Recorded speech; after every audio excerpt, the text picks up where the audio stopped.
The Washington Commanders have a huge game on Monday night against the Chicago Bears, and I had to go out and get the best coverage on the Chicago Bears, my guy Nick, to break down this game and go behind enemy lines.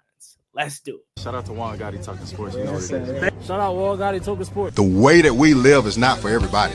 Nah, that ain't it, y'all. How do you think the rest of Jaden Daniels' career is going to go?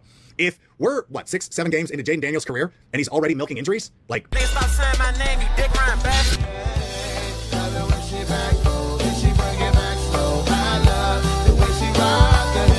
love the way she move it, shake it on me. When she cry for him, the shawty is the winner. You can tell that shawty love again now, she's confident.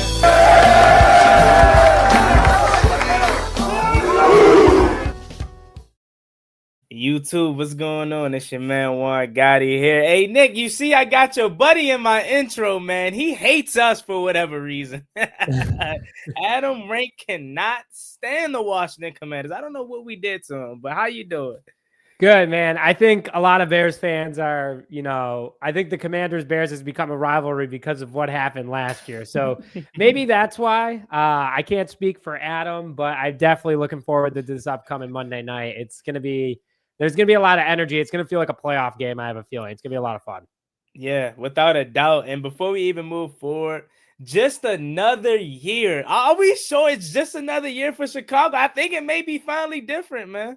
Well, listen, it can go two ways. Either it's just another year of the Bears or any Chicago sports being bad, or it's just another year of them being good at making the playoffs. So it's a two-way street depending on how you look at it. Hopefully, like you said, it's going to hopefully become just another year of the Bears consistently being better and making them a playoff opportunity every year. I'm excited about it, though. They're looking good so far.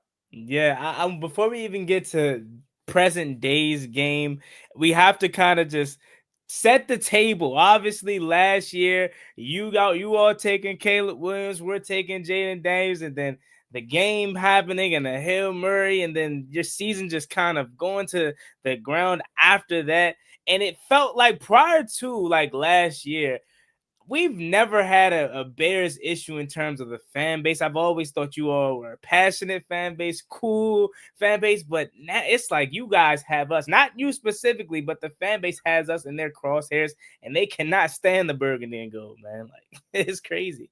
We're in a lot of pain, man. I mean, I'm not making that excuse. The Commanders, I think they have a good ball club. It's good to see that they've also turned things around. They've had some pretty good rebuilds over the years, a lot faster than the Bears have. And then I feel like the Commanders have always been competitive, whether they were the Commanders or the Redskins, depending on what they were during my lifetime. But they always seem to have either just a solid player that you have to look out for, or they have just, first of all, great fans too. You guys are very passionate about your team. So it's a respect thing. And I love everything about, watching Commanders games. Jaden Daniels is an electric quarterback. There's no denial about that. And that just makes that quarterback class look that much better. I mean, most first round picks out of that class have looked dynamite no matter where they've gone. So it's definitely a fun ball club to watch. And I always root for you guys minus this upcoming week. Hey, I appreciate that. That definitely sounds good. And look, we were rooting our tails off last week for you. That Dallas game prior to your bye week. I mean, we could even just start there. Going into that game, well, first of all, let me say thank you for doing that to the Dallas Cowboys, because we know we can't stand them over here. But going into that game, what were your feelings, your expectation? You already had won a game prior to that one, but did you expect it to be like that? This was borderline the coming out party for Ben Johnson and Caleb Williams. When you pictured this combination getting together this past season, I feel like this is what you thought this is what it was going to look like. No, 100%. I was ecstatic about how the game went. I thought that they looked great. I mean, the Dallas Cowboys, they have a good offense. There's no denial about that. They've been putting up some big points. They're one of the offensive leaders in most categories. And we gave Dak Prescott one of his worst games over the last 3 seasons when healthy. And that's with missing Jalen Johnson, Kyler Gordon, TJ Edwards, Austin Booker. We were missing some key players, and we just came off a huge defeat against the Lions. We came out swinging, and that shows one thing that the Bears haven't had is a coach that can make adjustments when needed, and Ben Johnson did. clearly brought the staff into the building, looked a lot better.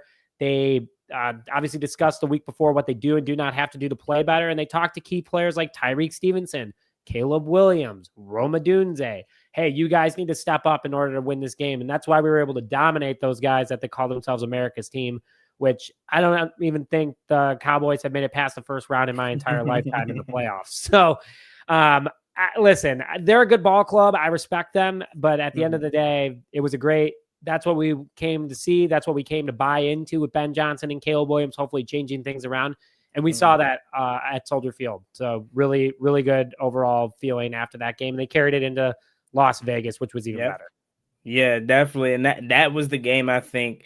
For me, the Cowboys game was very satisfying, but going to that Raiders game, knowing how close it was, a 25-24 finish, and having to show some grit, down the stretch of the game, that was, I think, feel like was more impressive in terms of kind of giving the confidence to that team, like we can do this. And from the outside looking in, knowing of having a coach in the past. I don't know if we've had a coach as bad or as it seemed on the outside looking in as Matt Eberflus. I don't know how you hear I'm blanking right now, but Matt Nagy and Lovie Smith. Like, I know you guys have had crazy coaches as well, but I don't know if we've had anyone in terms of that bad. But Ron Rivera was pretty bad, which in that Chicago era is a popular name for being a part of the Super Bowl team and whatnot. He was pretty bad. I mean, we've had pretty bad coaches in the past, but like Mike Shanahan was good, right? And Jay Gruden, I think offensively was pretty good. But what I'm getting at is watching Ben Johnson. I mean, listen to his press conference like when he first got there, but just seeing how fired up he is, I know that has to it feels different. I mean, Dan Quinn did the same thing for us last year, so I kind of share that same feeling from you, but just speak to being actually there in the fans and just in general, like the impact he's made thus far. No, you kind of hit the nail on the head. In regards to Bears coaches, the last couple have been terrible. Mark Trestman was fired after 2 seasons. John Fox fired after 2.5 seasons or 3 seasons. Matt Nagy had 1 good season, did take us to the playoffs twice, but just couldn't get things rolling like we wanted him to. And then Matt Eberflus, I really don't even want to talk about. That guy was an absolute dumpster fire of a head coach. But Ben Johnson, just kind of what he brings to the table is, like you said it, grit. And I know that's a Detroit Lions motto, but it's true. He does bring grit, and that's what needed for the Chicago Bears team. Chicago, the city of big shoulders, tough. We 85 Bears. You look at some of these guys.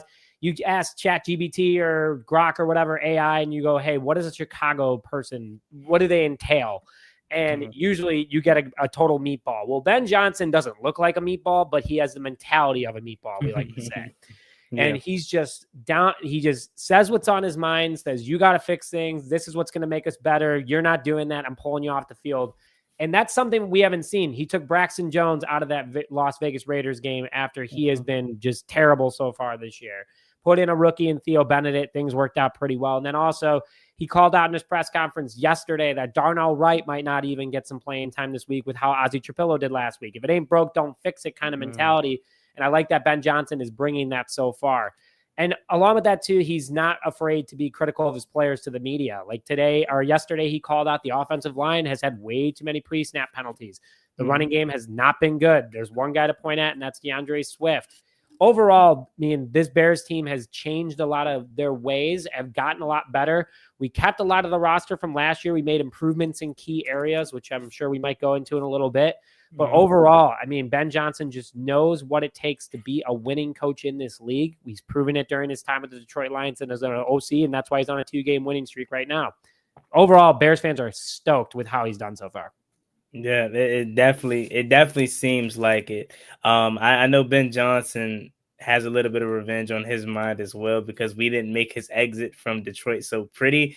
So it is stacking up in favor. If you got bulletin board material over there in Chicago, it's quite hefty. You know what I mean?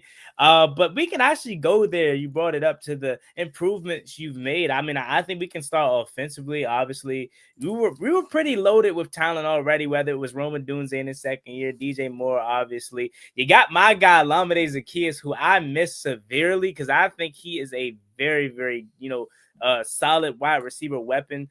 You go out and you get Coast and Loveland as well. And you already had Cole Kmet, and then also, who am I forgetting? Receiver. I already mentioned DJ Moore, right? I think I should have. I should have let off with him, honestly. But you can speak to that whole offensive operation and just all the upgrades that you made and where we're at now. Yeah, no, I mean, big upgrades on the offensive line, to say the least, bringing in Joe Tooney, one of the best guards in the NFL. He's been doing really well. Jonah Jackson has been doing really well for the Bears. He was a Pro Bowler in Detroit under Ben Johnson. Signing Drew Dahlman from the Atlanta Falcons, that was obviously very exciting too. So the offensive line has looked a lot better, and then bringing in these rookies in Theo Benedict, who is actually in his second year but didn't play at all because of an injury last year, Ozzie Chapillo. The offensive line has gotten a big revamp. Tight end, brought in Colston Loveland, a tight end that plays like a wide receiver, hasn't really gotten a lot of opportunity yet, but a very solid player, and it sounds like he will be playing this week against Washington in his return after injury. So excited about that. And then Luther Burden, best yard after catch wide receiver in the NCAA. We drafted him at 39. And Rome Odunze and DJ Moore have just looked a lot better. So this offense as a whole has a lot of weapons over it. You built the trenches to protect Caleb Williams, which Jaden Daniels has had good success because of having a good offensive line. You know, Bo Nix has good success because of an offensive line. And if the Bears can continue to, have these building blocks there, they've done a great job at building it. They just have to continue building for the future. As Joe Tooney's only got a couple years left in him. He's on a 3-year contract. But right now, the Bears offense is probably in the best shape that it's been in a long time. Yeah, I mean, I think you guys actually kicked off, was it free agency or kicked off really the offseason with making that trade for Joe Tooney? It actually slipped my mind. And then Luther Burden, you mentioned, I mean, we've already seen his ability to stretch the defense at Mizzou. He showed it here in flashes already, but we wanted him bad here. At least I did, because we knew losing like De'Ami Brown and really only having Terry McLaurin at that time was the only guy that could stretch the field. We wanted Luther Burden. So you guys are definitely loaded with talent. What I will say is I think we're kind of similar, because Jaden Daniels actually did not have a really good offensive line last year. He was actually one of the most sacked quarterbacks last season, and we went out and, similar to you guys, revamped our offensive line, going out and getting Josh Connolly in the draft, obviously getting Laramie Tunsil in the trade, and hopefully we get our guy Sam Cosmi back potentially this week, but I'm circling that Dallas game week 7 to potentially get our pro right guard back. That will be huge.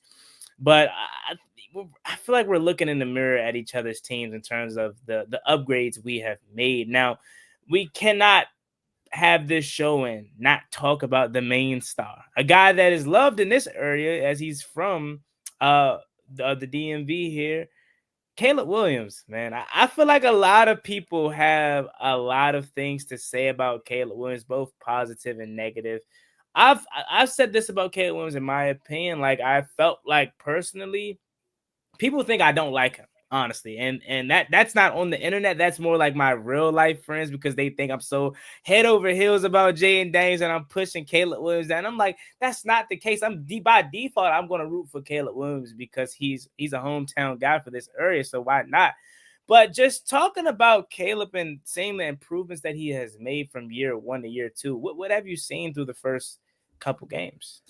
The first couple games, no denial, before the bye week, he was the 3rd best passing touchdown quarterback in the NFL with 8. His ratio is the best in the NFL ever by a first overall pick in his first 21 career games at 27-7. The guy's been really dynamite. I mean, I love what I've seen out of him so far. 3 different offensive play callers last year obviously isn't ideal for a guy like him. But he's a competitor. He's mature. Obviously, there was an article that came out about him saying that he wasn't happy he came to Chicago, but he dealt with it. And now he's got a guy like Ben Johnson, and you can see the night and day difference between them. Much more confident. And we have to keep in mind he's dealing with a very complex playbook that he just learned within the last 4 months. And he's looking a lot stronger. He's looking a lot better. His reads are motionless now. Like, he can read a defense, make play changes at the line, and he's able to find his targets. Is he going to have mistakes? Absolutely. He's still a second-year quarterback. That being said, it's a night and day difference from last year to this year, and we're only 4 games in. And I'm really excited because he's on pace to have almost 40 passing touchdowns and less than 10 interceptions at the moment. And as a Chicago Bears fan, that gets us all very amped up because we have never had that before. So I think that he's everything in a bag of chips. He's doing really well, and anyone that's just hating on him is just looking for something to talk about. But he's doing just fine. I'm really excited for him moving forward. Yeah, I think the biggest thing that I felt like Caleb Williams, like in my opinion, at least on the outside looking in, if he can master this, he'll be one of the best in the league. I feel like it's mentally for him being able to prepare and, as you mentioned, take on a complex playbook and deal with the adversity of losses. And of course, look, everyone's emotional when they lose, you know what I mean, Yep. and win or whatever may have you. But if he learns how to just be able to bounce back and just deal with the adversity on a consistent basis, it's nothing you can tell this guy. He's arguably the best quarterback now. I only say arguably now because we've seen what Jaden Daniels turned out to be. But before that, the draft, he was clearly the number one best quarterback in that draft. And you can still say talent-wise, he is. So talent-wise, we know it's there for Caleb Williams. It's not a throw that he can't make. I mean, I think he's impressed everyone. Not that he wasn't able to make these playmaking plays at Oklahoma or USC, whatever may have you, but I think he impressed me more with his ability to run and pick up yards with his legs and just be elusive as a quarterback. When I think of Caleb Williams, I think of the playmaking ability, the crazy arm angle throws, the almost Patrick Mahomes like plays, and that's kind of play style that he has. There's not a ceiling on his game if he continues to go at this trajectory with Ben Johnson. And I'm happy to see it because, as you mentioned, this whole draft class has been good. I mean, we just seen what Drake May did on Sunday Night Football. Michael Penix has been solid, Bo Nix as well, and obviously my guy. So this draft class can go down to be one of the best. Now that we've talked about a little bit about Caleb, we can kind of close out on upcoming game. I know it's Monday night, so we still are a little ways away. But if you're going into this game, what do you think the Bears need to do in order to keep this win streak going, to not allow the bye week, to kind of stop what you guys had? Because you went into the bye week hot with 2 wins, and some people may come out sluggish out of the bye, some may come out firing on all cylinders. What does the Bears need to do to continue this win streak? 2 things. One, they need to get rid of the pre-snap penalties, and that's been very known. Bears are one of the worst teams in that category right now. Bears can clean that up. They don't lose momentum. They have people doing their job moving forward, and that's going to help them a lot, especially keeping the ball in their possession or moving the ball forward. That being said, number 2, establishing the run. You guys have a good rush defense. Bears fans know that. And if we can get DeAndre Swift going, that's going to open up a lot against this Washington Commanders team. So the Bears game plan are those 2 big things right now. Getting Kyler Gordon back is big for us on defense, TJ Edwards as well. So our defense is going to be pretty ramped up, and we might even get Austin Booker back, who led the NFL in the preseason in sacks. But if we can't get the run going, or if we also can't get these pre-snap penalties fixed, it's not going to be a good day for Chicago. So those are the big things entering this game that Chicago needs to do in order to beat Washington. And those are the weaknesses that Washington should be trying to take advantage of. Yeah, definitely. Our run defense has been amazing to start the year with Javon Kinlaw, Deron Payne in the middle. They have been lights out. So I definitely think if we're able to, neutralize your run game at just I dare I say a little bit. I mean, DeAndre Swift, I think last year, go back to last year's game. We were pretty much stifling you all offensively, and he just broke through that big run, scored, and that kind of changed the momentum. So there's no guarantee that that's going to be the case. But if we're able to kind of just shut that down and force, you guys to be one-dimensional and have to pass the ball and put it on Ben Johnson and Caleb Williams shoulders, I think that does vote well for the Washington Commanders in terms of that front. But I will say our secondary, we had a nice showing against the Chargers, forcing 2 turnovers. But I honestly think if you did want to take advantage of something, it probably would be our pass defense at this point. So that's just a little bug. I don't know if Ben Johnson's out there listening or whatever, but you might want to pass the ball against this Washington Commanders defense. But last but not least, before we let you go get out of here, 2 things. Now that we asked you about what you think the Bears need to do to win, what kind of concerns you headed into this game that has you think, okay, this is concerning to me, whether it's something we pose or something that you guys have, and this could be a reason why the Bears come up short, and then your final prediction if you have one.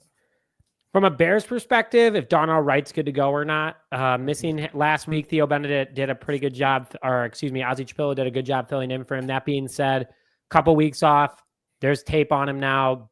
The Commanders can find a way to maybe attack him. Darnell Wright, 3rd-year guy, he knows what to do. He's got NFL experience. So if he's not out there, they're going to definitely be putting their best pass rusher against Ozzie Trapillo. But he did do a good job against Max Crosby. That also being said, from a Washington perspective, what I'm looking out for is that if the Bears can really just, again, get the ball running, that's going to be the big factor for us. If we can establish the run, we'll be good to go. Score prediction, I've said this before, I'll say it again. I think it's going to be a shootout between the two teams. Both are going to be competing hard, obviously, because this is a huge, not only is it nationally televised, but also because of what happened last year. I'm never going to root against the Bears. I always got them winning, but I got to be in a close one. I got 28-21 Bears in this one. Sounds good. Thank you so much, my guy. Just another year for the Bears, and hopefully you guys are turning the corner. Like you said, rooting for the Chicago Bears. This is my guy, Nick. Besides this week, this is the only week that I won't be rooting for the Chicago Bears as they're going up against the Commanders. Thank you so much for stopping by. Any final words that you have for everyone out there? Maybe let them know where they can find you and whatever else you have to say. Yeah, you can find us at Just Another Year Chicago Bears on YouTube, J Shy Bears on Twitter, or J Chicago Bears on Instagram, and we are also on TikTok at J Shy Bears. But thanks for having me on, man. A lot of fun. Good luck to you on Monday, and good luck to everybody that's in the chat right now. Can't wait to see what the result is on Monday Night Football. Thank you so much, my guy. You have a good one. See you later. Thanks, man.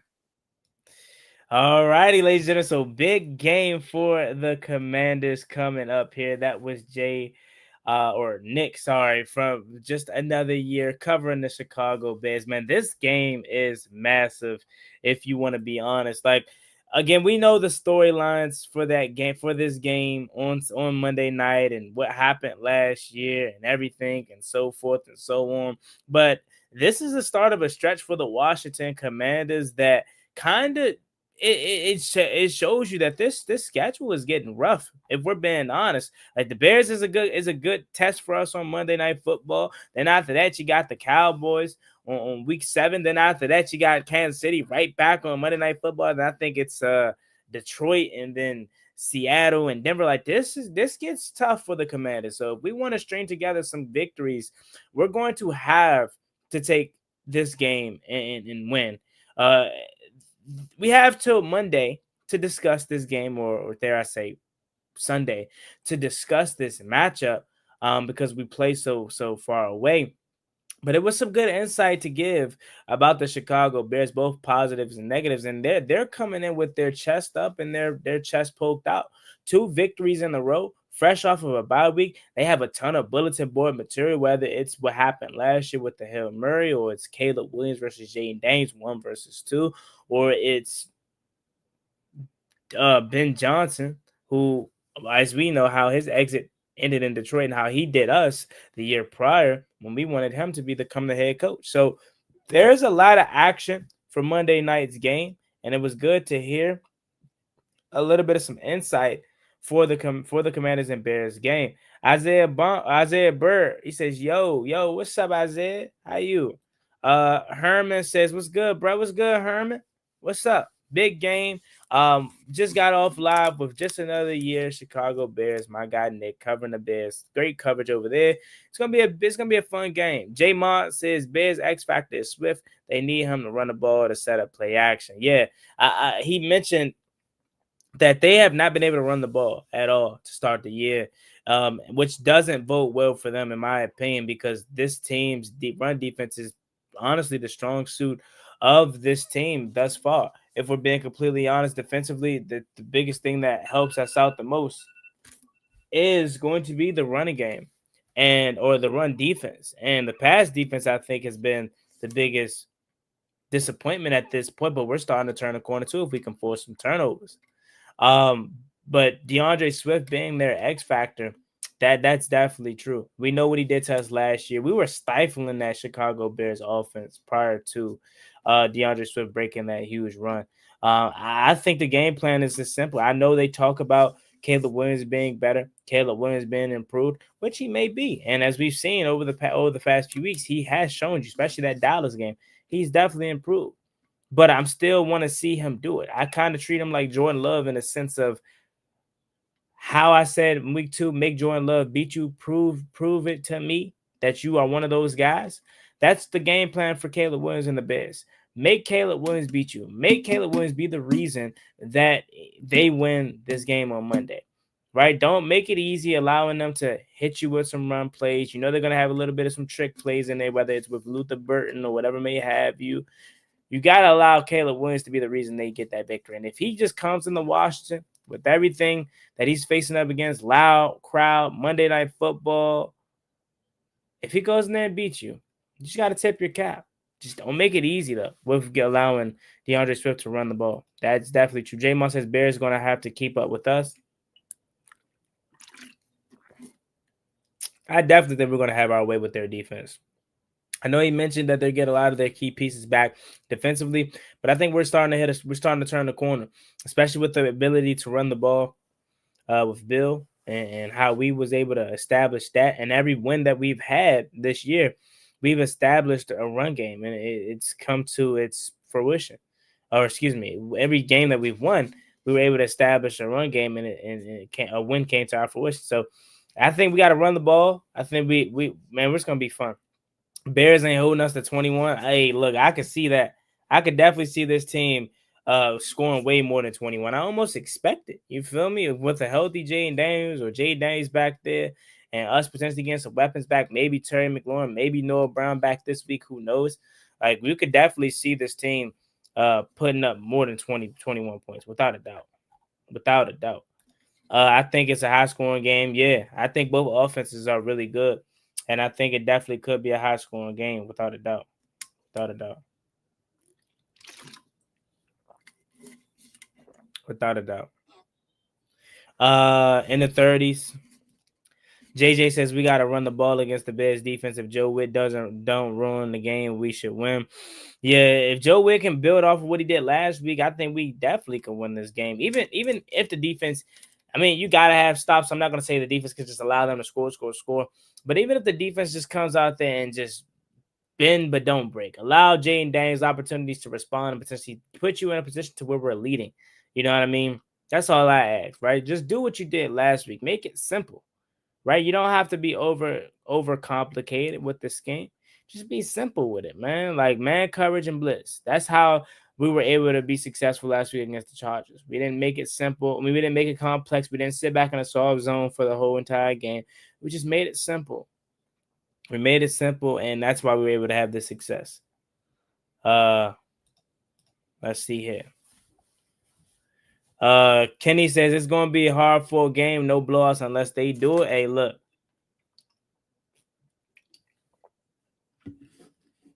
I'm right there with you.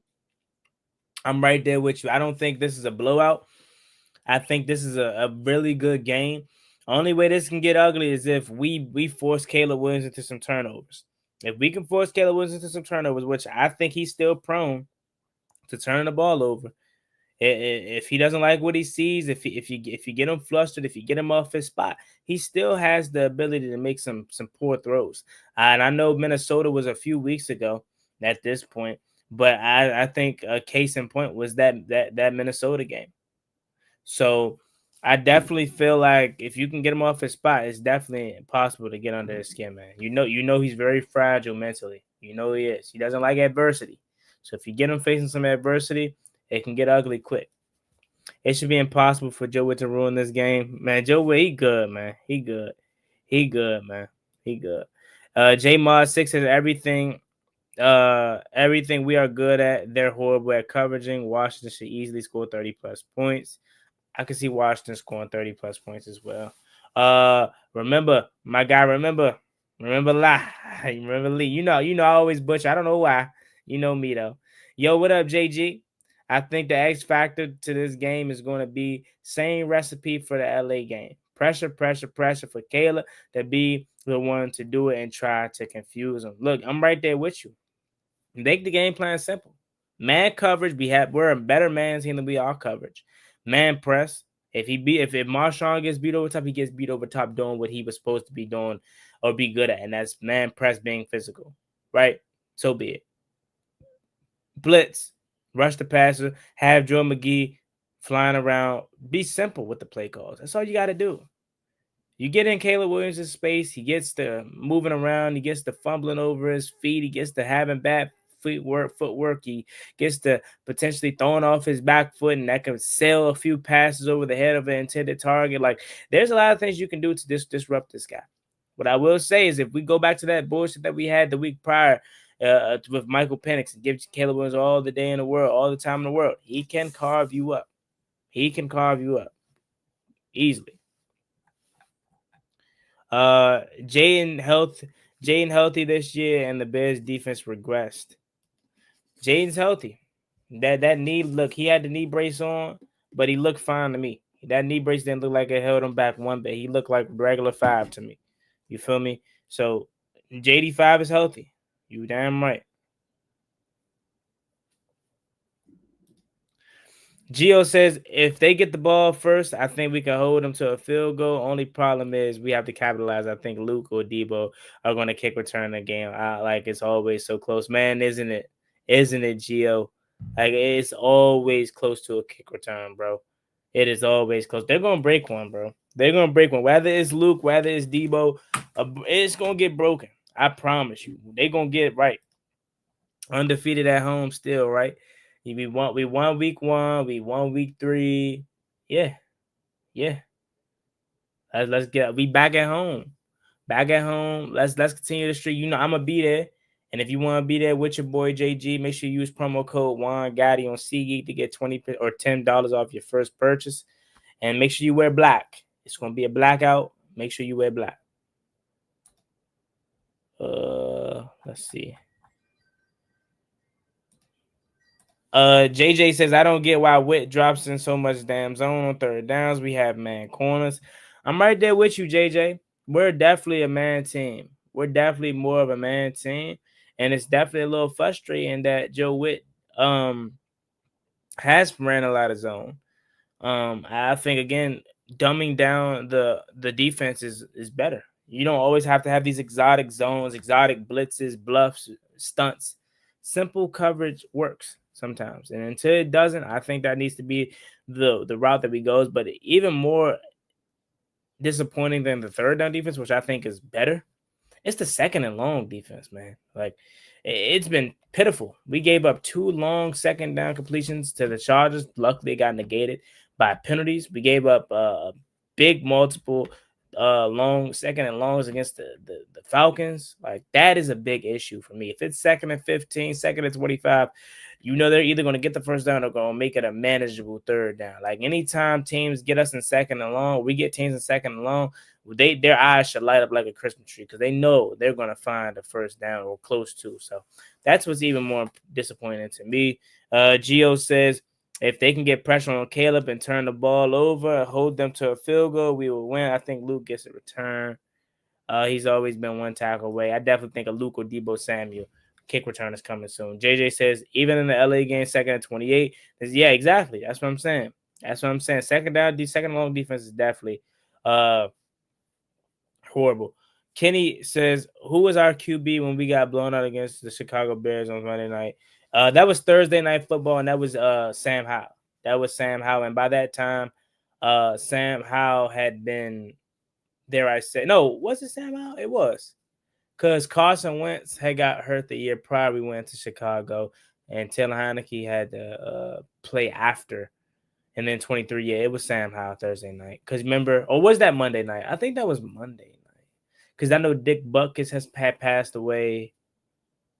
Yeah, I remember that. I think it was Sam Howell, if I can remember correctly. It was definitely Sam Howell. Let me look that up, actually, though. Let me look that up right quick.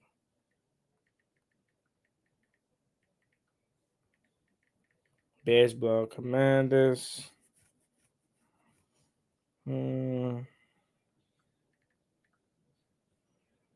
me see something. Let's see. Come on, thing.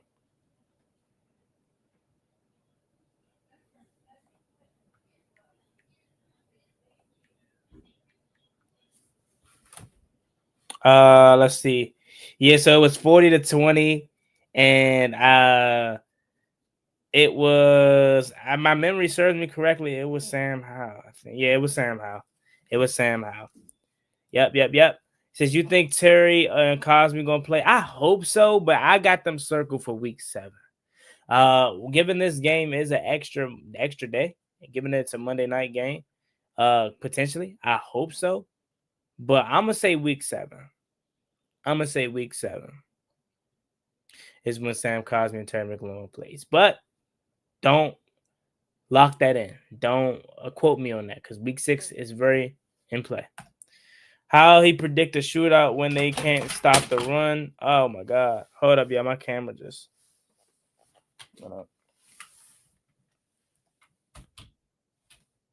Hold up, y'all. I don't know what just happened.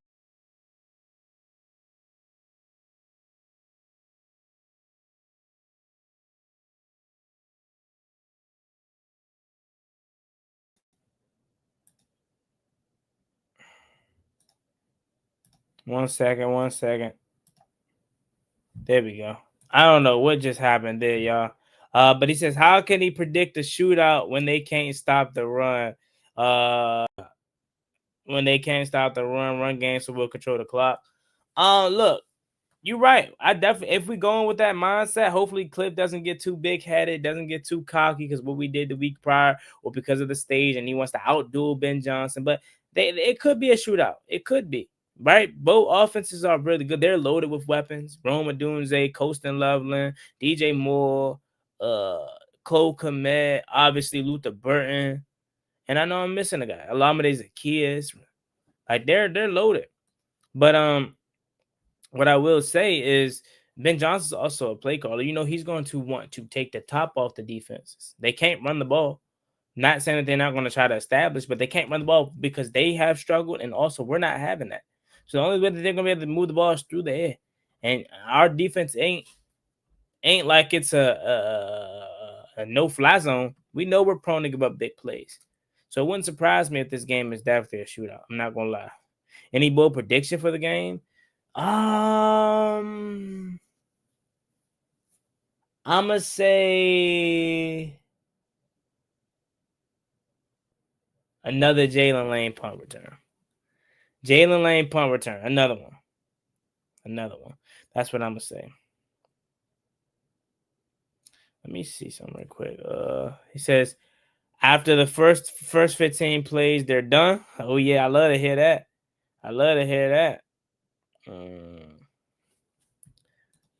I was thinking the same thing. Ranked 31st in run defense. Yeah, they're horrible. They're horrible in run defense.